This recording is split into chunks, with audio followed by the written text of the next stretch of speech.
Good morning, good day, everyone, on this Sunday.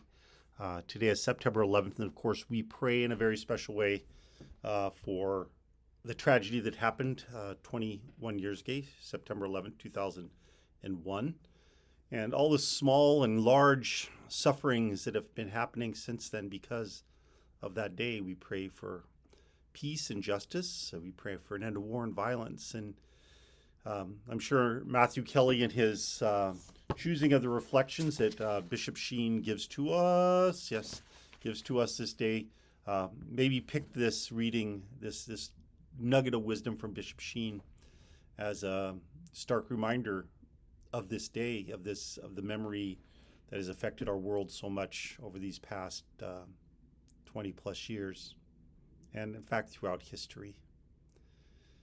He writes, "It's not easy to explain why God permits evil, but it's impossible for an atheist to explain the existence of goodness." And he goes on from there to remind us that it is the want of God, the desire for something that when its absence often leads to pain, hate, brokenheartedness, war, violence, all those things.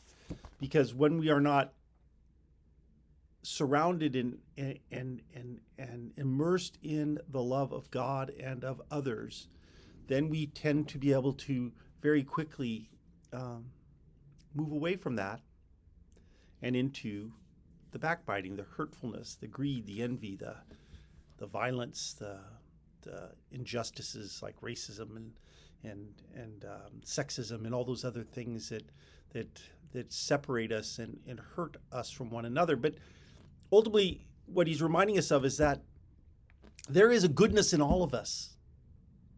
There is a goodness in all of us. As Christians, we believe we are made in the image and likeness of our God, who is good, who is love. And in us, we are given the grace, the blessing, the ability for good. But in free will, because we are made in the image and likeness of God, we have a choice. The choice for good or for evil. The choice, as we hear in one of the Old Testament readings, it's so beautiful. I can choose life, you can choose life, or you can choose death. It's one of the great scenes in the movie The Outlaw Josie Wales, right? When he is confronting the Native American chief, and he is surrounded by them, and could be killed very easily, and he says, "We are men of violence, but today we can choose life or we can choose death. And I choose life," was what the chief of the Native Americans said. And so with that, continued. And so today we do have that choice. We can choose life, we can choose death, we can choose goodness, holiness, blessedness, we can choose sin. That's a choice we get every day. And God's grace helps us to choose goodness. Jesus showed us how to choose goodness, even amongst suffering and pain. And so let us today choose goodness in prayer and in action. I will see you at Mass. God bless you all.